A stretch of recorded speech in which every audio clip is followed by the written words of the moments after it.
The film begins with a brutal armed robbery. A group of robbers apprehends numerous men and brutally shoots them one by one. After the gunfire, one of the robbers snatches a briefcase, and the group flees in a car. The story then turns to Harry, who is inside his chamber. He appears terribly distressed, as if something horrible from his past is plaguing him. While sitting in this strange solitude, Harry receives a letter in the mail. When he opens it, he sees nothing to report, written by a man named Henderson. This message makes Harry even more unhappy. Frustrated, Harry takes out a stool from under his bed. A dagger is attached to one of its legs, implying that he intends to commit suicide. However, just as he appears ready to do something severe, he abruptly pauses. Harry leaves and sits near the window, where he glances out and sees a woman who happens to be an illegal arms dealer. Later, Harry heads to the kitchen, where a woman named Emma is preparing a meal. Harry says nothing to her. Instead, he cooks and eats his own food without speaking. Emma notices him but hesitates. She offers him a cup of tea but, for some reason, pauses in the middle and returns to her work, saying nothing. Later, Harry goes to a local church and begins cleaning. Afterward, Harry eventually settles into one of the church seats and falls asleep. In his dream, he sees a man brandishing a gun and shooting directly at him. Harry awakens, startled by his vivid nightmare. This scenario demonstrates how severely afflicted Harry is, haunted not only by his past but also by these horrific visions. Following his nightmare, Harry attempts suicide once more, this time by standing on the edge of the church's first floor, preparing to leap. Suddenly, he experiences a tremendous flashback. He recalls his wife and daughter being alive and content at home. In the memory, Harry is on the phone as his wife and daughter appear across the street. Suddenly, a car speeds up and hits them, killing them instantly. Harry rushes toward the lifeless victims, overcome with shock and despair. As he approaches the site, he notices the men inside the car, the same criminals that committed the armed robbery earlier in the film. They rapidly attempt to run, leaving Harry devastated by both his personal loss and the fact that the killers escaped. This flashback reveals the underlying tragedy that has haunted Harry and driven him to vengeance. Back in the present, Harry returns to his room and discovers another note in the mailbox. This time, Henderson has sent him some crucial news. According to the letter, Henderson has information on the man who drove the car that killed Harry's wife and daughter and invites Harry to meet with him. Without hesitation, Harry goes to a cafe to meet Henderson. Henderson reveals important information about the robbers in the car during their discussion. He informs Harry of their hiding place and reveals that they run a dirty business from their tavern. Harry thanks him and heads out to the pub.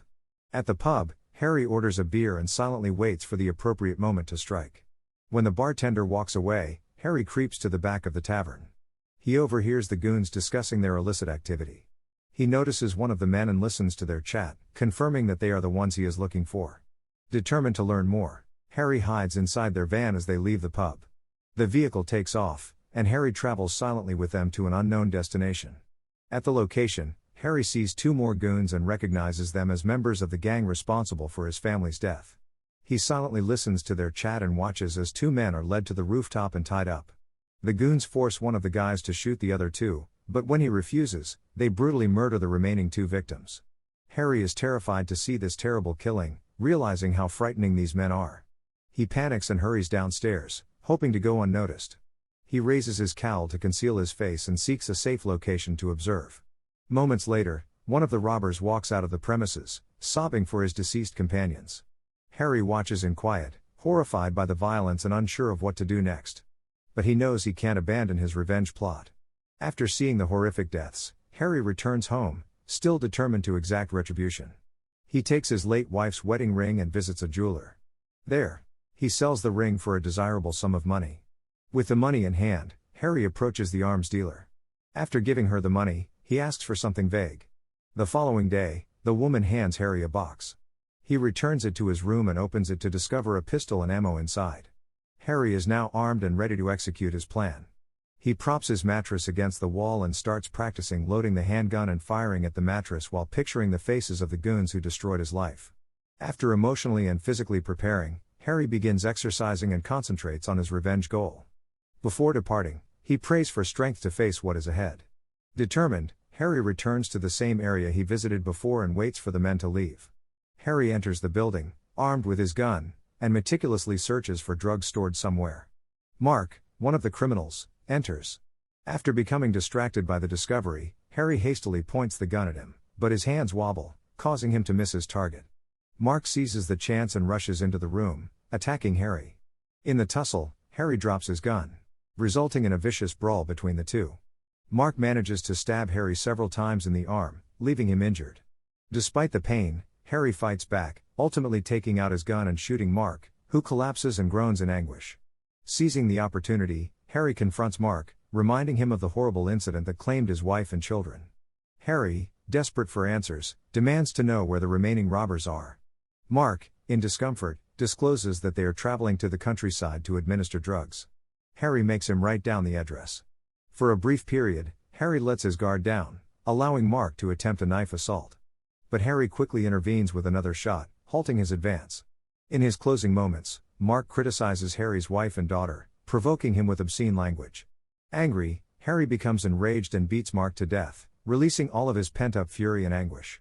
Harry, realizing he has just killed someone, is overcome with guilt and considers suicide. However, as he approaches despair, his thoughts return to his unfulfilled revenge mission. Determined not to give up, he chooses to continue. The next morning, Harry enters the kitchen and runs into Emma. For the first time they have a brief talk, and Emma opens up about her late spouse.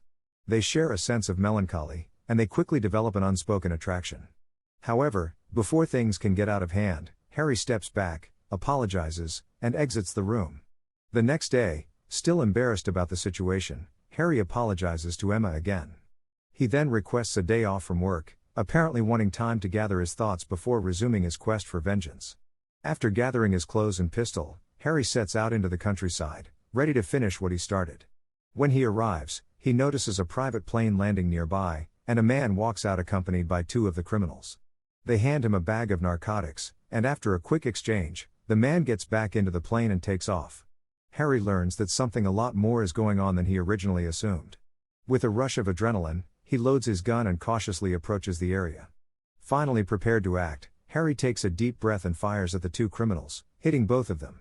The sound of gunshots draws two more men, Mickey and Emil, out of concealment. In the midst of the pandemonium, Emil manages to stab Harry with a knife, causing him agony. But Harry promptly retaliates by shooting Mickey and Emil. As the situation worsens, the surviving robbers flee in their van, leaving Harry in the dust. As the adrenaline wears off, Harry suddenly experiences a flashback to his wife. Overwhelmed by memories of happier times, the anguish of his loss strikes him hard, and he collapses to his knees, filled with grief. In that moment of vulnerability, one of the criminals he believed he had shot earlier slowly rises and approaches him, preparing to attack. Realizing the danger, Harry moves fast, shooting the goon again before he can reach him.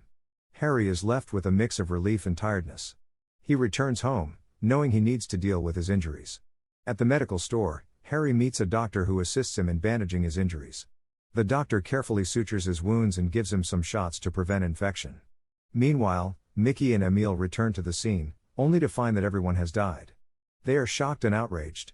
Realizing the enormity of what has occurred, they return to the city to discuss Mark's lifeless body. As they prepare to retrieve his body, they come across a receipt from a jewelry store that clearly shows Harry's name and address. Mickey and Emil decide to find Harry after discovering his connection to the chaos.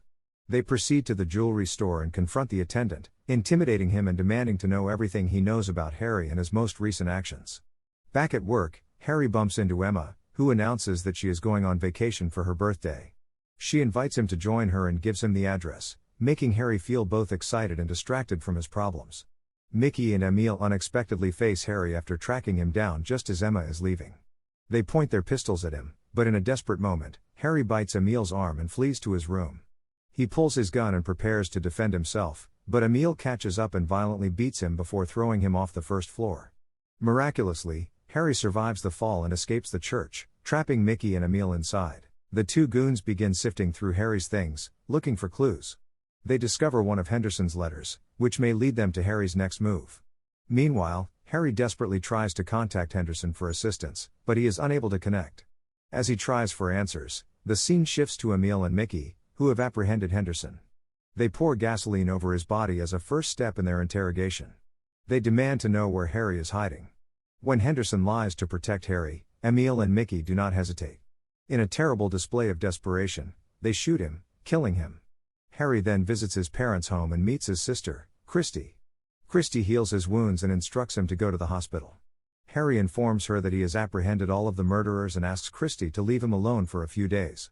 After a few days, Christy leaves. Harry walks over to his wife and daughter's graves. As he sits there, he meets his father and tells him about the problem. He hands him his gun and some bullets, telling him to prepare for what's coming his way soon.